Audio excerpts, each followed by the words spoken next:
Son ruidosos y radicales. Usan megáfonos, cascos, bolsas de basura y de excrementos.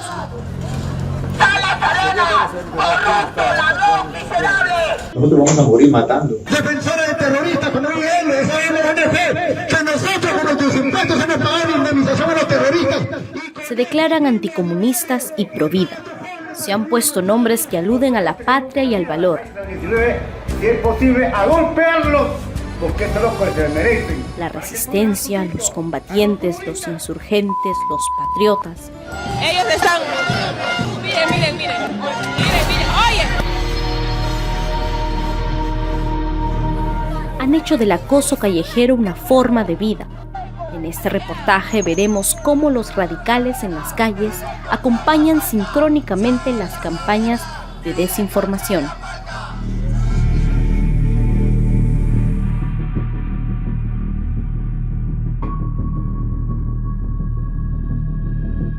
Anticomunistas, no vamos a retroceder.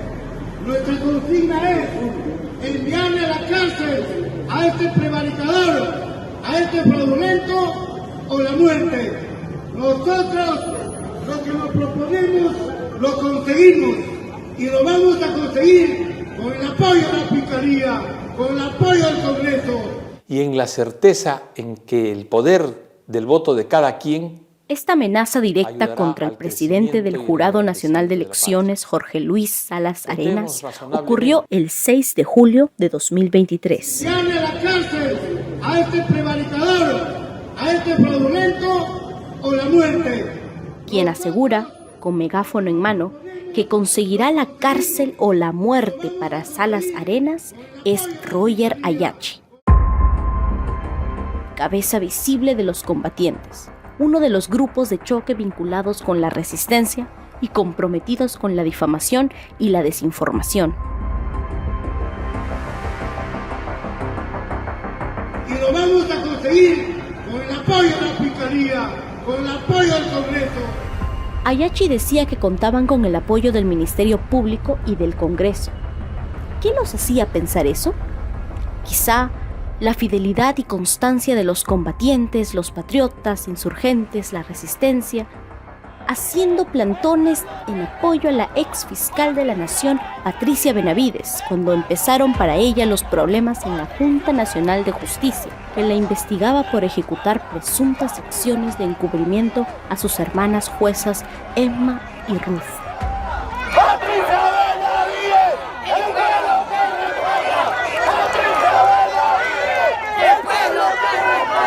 Pero ese requerimiento debe extenderse también. Antes de la amenaza contra el presidente del Jurado Nacional de Elecciones, Ayachi y otros integrantes del entorno estuvieron vociferando difamaciones en la Defensoría del Pueblo. Acusaban de protectora de terroristas a la saliente defensora Eliana Rebollar. Pero entonces ocurrió lo inesperado hasta ese momento. El sucesor de Rebollar, Josué Gutiérrez, los invitó a conversar en su despacho. Después de ese encuentro con el flamante defensor, el viceministro de Interculturalidad, Juan Reátegui, recibió a los integrantes de la resistencia en las oficinas del Ministerio de Cultura. La explicación oficial fue que Juan José Muñico, alias J. Maelo, pidió ser atendido alegando haber sido víctima de racismo. ¿Víctimas de racismo? ¿En qué momento los agresores empezaron a considerarse víctimas? En sus incursiones, sus expresiones han superado incluso el racismo. Mira para un lado, ahora defiende también a los corruptos de Odebrecht, solamente la corrupción mira para un lado. ¿Dónde está tu amigo Llanta? ¿Dónde está tu amigo Toledo? ¿Dónde está tu amigo Toledo?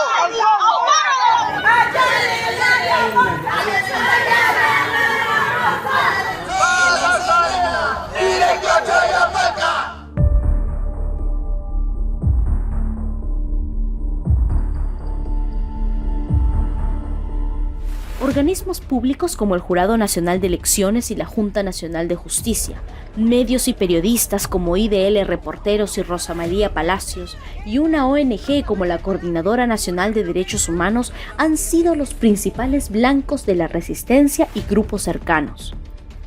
Sus visitas con megáfono, bolsas de basura y excrementos han coincidido con campañas de desinformación y demolición contra quienes defienden los derechos humanos y luchan contra la corrupción. Ellos son la fuerza de choque con la que cuenta la extrema derecha.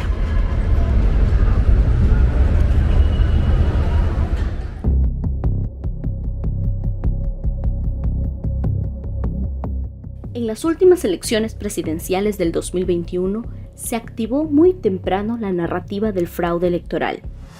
En enero empezaron las publicaciones en el Diario Expreso, que planteaban directamente que habría un fraude en las votaciones de abril.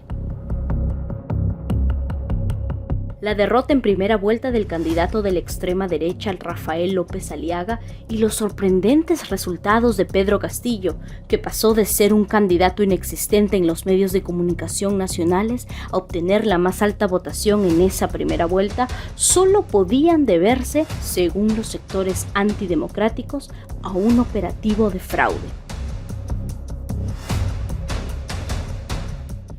Según la teoría del fraude, el principal culpable de esos resultados era Jorge Salas Arenas, el presidente del jurado electoral. La Resistencia y los otros grupos de su entorno empezaron un largo acoso en su contra.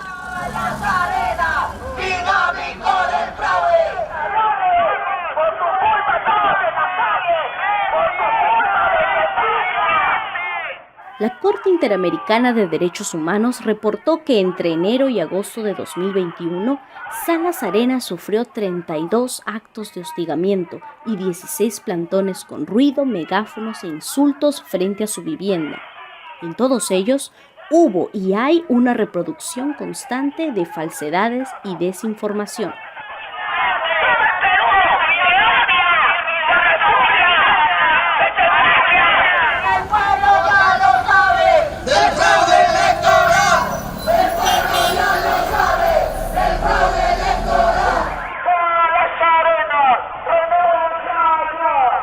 Algunas de las incursiones más fuertes ocurrieron en las sedes del Jurado Nacional de Elecciones entre la primera y la segunda vuelta presidencial.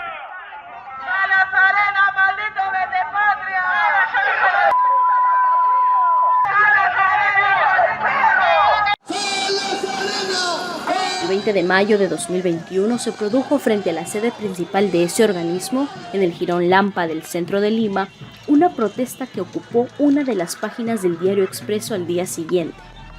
5 días después, el mismo diario calificó a la Resistencia como valiente grupo, al que se empiezan a sumar dirigentes y activistas del partido aprista.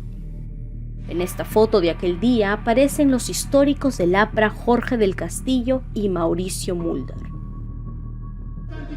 3 días antes de la segunda vuelta, entre 15 y 20 integrantes de la Resistencia acosaron a Jorge Salas Arenas frente a su domicilio. Tras la segunda vuelta, el 6 de junio, el grupo se hizo más nutrido. Entre el 9 y el 19 de junio hubo 10 jornadas de acoso frente a la residencia del magistrado.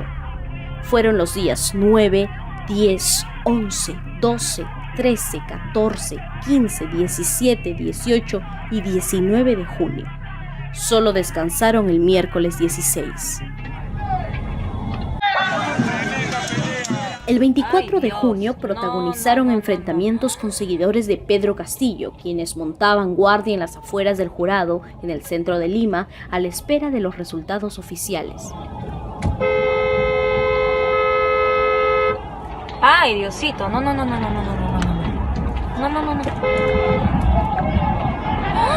Dios, sal. El discurso del fraude no cesaba.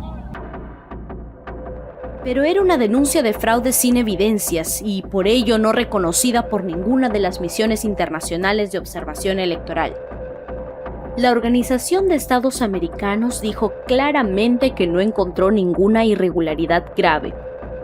La misión de observación electoral de la Unión Europea concluyó que las elecciones generales de 2021 fueron en general creíbles e íntegras, de conformidad con los compromisos y obligaciones nacionales e internacionales que rigen los procesos democráticos, y que, a pesar de las alegaciones de fraude, ni la Defensoría del Pueblo, ni la Fiscalía de la Nación, ni los observadores nacionales o internacionales informaron de ninguna irregularidad importante que modificara los resultados.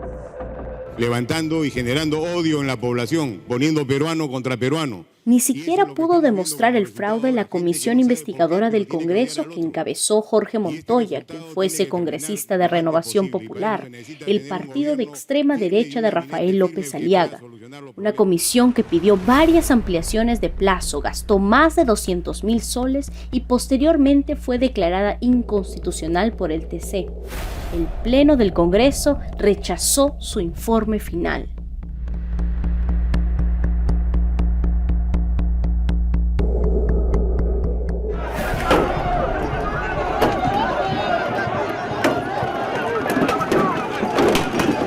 Diciembre de 2022 y los primeros días de enero de 2023 fueron sangrientos en Perú. La represión cobraba la vida de ciudadanos en el interior del país y había evidencias del excesivo uso de la fuerza. Acababan de ocurrir los hechos violentos de Juliaca y las organizaciones de derechos humanos denunciaban diversos abusos y excesos y defendían a detenidos y familiares de víctimas. El 17 de enero la resistencia tuvo una jornada muy cargada. Primero fue a la sede de la ONG IDL. Bloqueó la vía, llevó parlantes y varios de sus integrantes se cubrieron el rostro y repitieron consignas en las que acusaban a IDL y al director de IDL Reporteros, Gustavo Gorriti, de defender terroristas.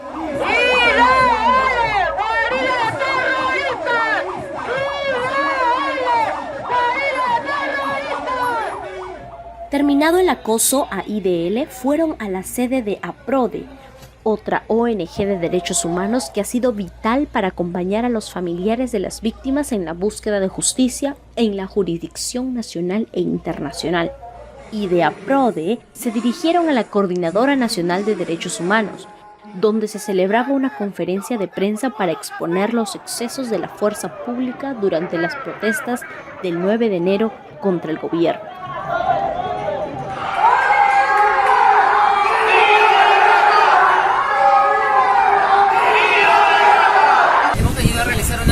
Contra el grupo La Resistencia, que el día de hoy estuvo en el frontis de la Coordinadora Nacional de Derechos Humanos amenazando y lanzando improperios, ¿no? Recordamos que ya tienen este grupo una denuncia por crimen organizado.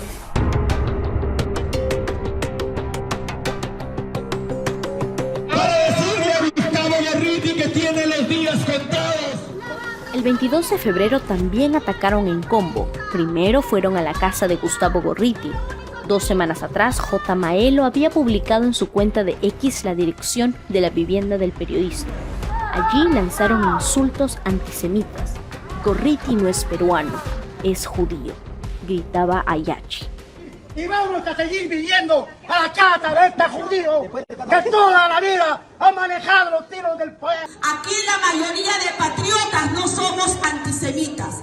Aquí ustedes han repudiado por defender terroristas, mientras toda la vida perseguido policías y militares. Luego partieron a la casa de Rosa María Palacios, a quien acusaron de haber promovido al chavista Ollanta Humala en el año 2011. Nadine Heredia era la esposa o es la esposa de Ollanta Humala, el chavista. Y en sus agendas corruptas, donde se descubrió toda la podredumbre, figura el nombre de una gordita, una señora de la papada prominente, llamada Rosa María Palacios. Alguien dijo pseudo periodista o cerdo periodista, pero hay que tener conciencia de quién es esta mujer para que sepa que siempre está detrás de los miles de soles. ¿Recuerdan que la resistencia logró un encuentro de alto nivel en el Ministerio de Cultura, alegando haber sido víctimas de racismo? Dicha reunión ocurrió apenas 4 meses después de la incursión en las casas de Gorriti y Palacios.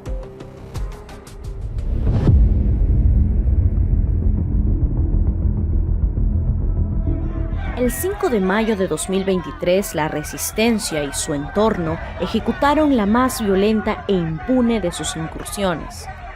Fue el cierre de una semana de proliferación de desinformación alrededor del director de IDL Reporteros, Gustavo Gorriti.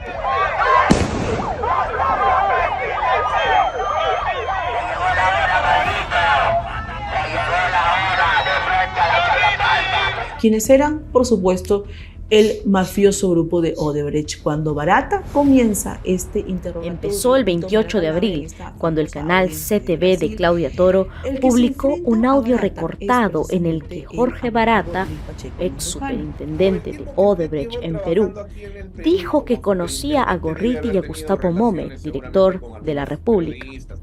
Lo hizo después de una pregunta hecha por el abogado Luis Pacheco Mandujano, presente en el interrogatorio, sobre si la empresa brasileña contrataba periodistas para mejorar su imagen en Perú. Las conclusiones eran obvias. Al día siguiente, parte del audio fue portada en el diario Expreso, con el titular "Barata habría comprometido a Gorriti y a Mome en corrupción de Odebrecht".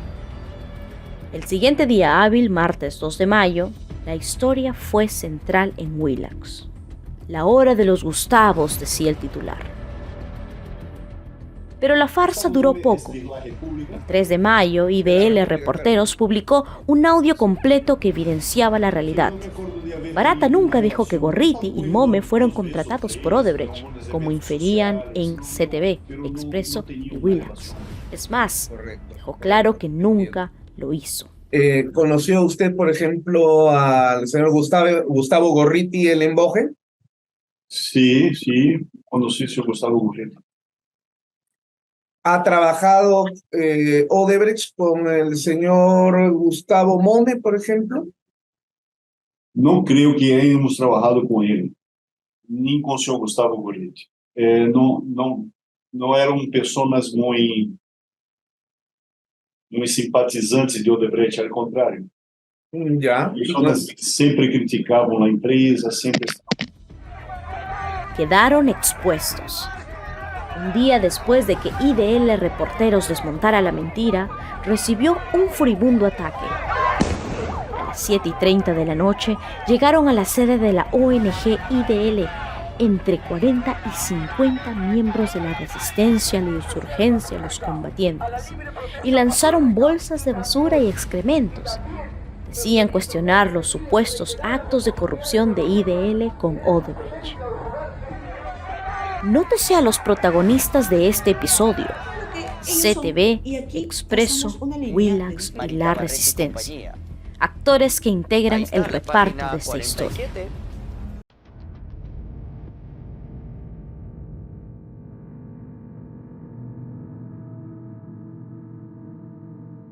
Ejecutaron un ataque relámpago. Primero llegó un camarógrafo que se identificó como trabajador de Willax y tomó fotos de la sede de IDL. 15 minutos después empezó el ataque. 11 integrantes de estos grupos se pararon en la acera y lanzaron hacia el patio del frontis bolsas llenas de excremento.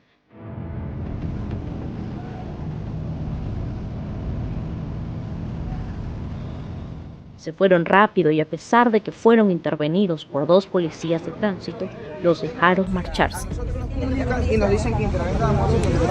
Sí, tome nota. Ya, listo. ¿Y entonces nos podemos ir? Sí, va a tomar nota de su... Sí, ya, que tome nota. Señorita. Ese día, atacaron enmascarados. Pero dicen, no te defienden, te meten bala. Esa es la sinvergüenza que vivió del fujimorismo y ahora lucran. Era la tarde de Halloween, ocasión propicia para volver a ponerse la máscara. Un ruidoso y agresivo grupo de los combatientes, los patriotas y la resistencia llegó nuevamente a la casa de Rosa María Palacios a gritar sus consignas y a asustar a los niños de la zona que estaban en una celebración. Yo les dije claramente, miren, acá hay criaturas, hay una fiesta al frente, hay niños que están cruzando esta zona pidiendo caramelos, ustedes no pueden venir acá a asustar a los niños y a sus padres. Y claro, me gritaban de todo, pero más o menos creo que comenzaron a entender. Y llegó la policía. Entonces yo le dije, mire, estas personas están enmascaradas Y ustedes tienen la obligación de hacer control de identidad. Tenemos que saber quiénes son estas personas. Yo sé quiénes son, pero ustedes tienen que hacer control de identidad, pedirle su DNI y quitarse la máscara. Porque es inaceptable que un grupo de gente vaya a hostilizar un barrio enmascarada, con megáfonos, y que el Serenazgo además no haga absolutamente nada, cuando en Miraflores está prohibido por una ordenanza municipal muy clara el uso de megáfono y el uso de parlantes. Y la sanción es el decomiso del equipo y la multa. La policía estaba facultada ahí nomás con el Serenazgo a decomisar los equipos. La policía no decomisó nada y la policía no hizo control de identidad. Yo me acerqué a una de ellas, a la famosa que tiene los pelos en la cara, y le muevo la máscara y le dije, mírenle la cara, identifíquela. Y gritaban, me ha tocado. Entonces le decía, esta persona tiene características bien claras, físicas, no es la primera vez que ha ido a una comisaría, ustedes tienen que identificarla. No quisieron hacer control de identidad. En ningún momento la policía quiso identificar a estas personas.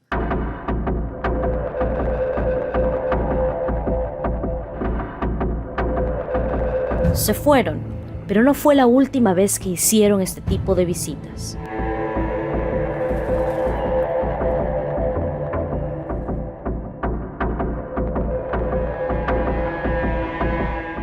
En diciembre de 2023 empezó una nueva campaña de desinformación alrededor de IDL Reporteros. El país veía con vértigo las revelaciones del caso Valquiria, que derivó en la suspensión de la fiscal de la Nación de ese entonces, Patricia Benavides. El 10 de diciembre, tras la detención del asesor principal de la fiscal Jaime Villanueva, Willax publicó un reportaje que acusaba a Gustavo Gorriti de tener amenazado y chantajeado al fiscal supremo Juan Carlos Villena, quien al día siguiente tomaría posesión de manera interina en reemplazo de Benavides. El señor Gustavo Gorriti amenazando a un fiscal supremo con que no lo va a dejar ser fiscal de la Nación, si no se alinea con Shakira.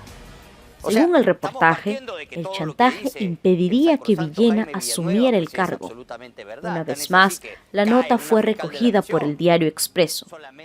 Pero la supuesta amenaza de Gorriti no surtió efecto y el 11 de diciembre, Villena asumió como fiscal de la Nación interino.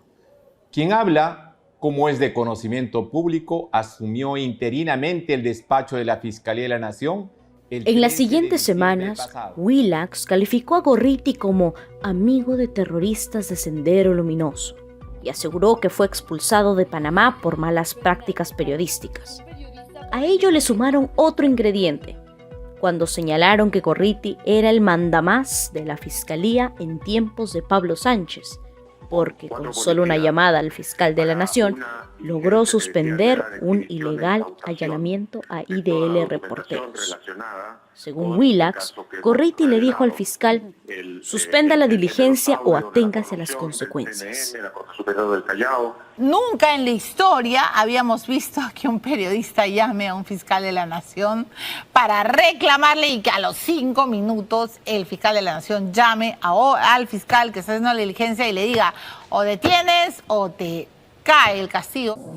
El caso se refiere a la llegada del fiscal Rodrigo Rurush a la sede de IDL en julio de 2018 para pedir que le entregaran todos los audios del caso Cuellos Blancos del Puerto que IDL Reporteros había empezado a publicar y que evidenciaban una cadena de corrupción en las altas esferas del sistema judicial del Perú.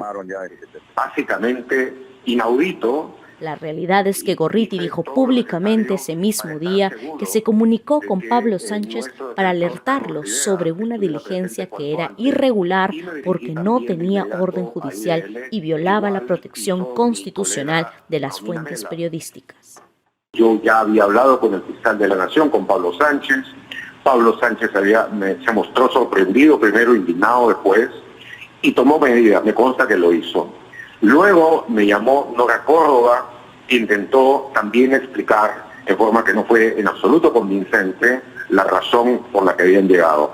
Finalmente se hizo el acta de que no se iba a hacer nada porque ellos no habían llegado con el mínimo de documentación necesario, se levantaron y se fueron. El 24 de enero de 2024, la campaña mediática alrededor de IDL y Gorriti estaba en furor. Entonces volvieron al ataque la Resistencia y sus satélites. El grupo llegó a la sede de IDL con carteles alusivos a la suspendida fiscal de la Nación, Patricia Benavides. El Perú te respalda, decía el cartel. Cárcel para Gorriti y los fiscales Vela y Pérez, clamaban. IDL detectó entre los manifestantes a J. Maelo, Roger Ayachi, el de la amenaza al presidente del Jurado Nacional de Elecciones, y a Jenny Arzola Guillén, afiliada a Renovación Popular, el partido del alcalde de Lima, Rafael López Aliaga. Espere, en la segunda parte de este reportaje, el apoyo de los radicales en las calles a la destituida fiscal Patricia Benavides y sus nexos profundos y evidentes con los partidos de la coalición que hoy gobierna al Perú.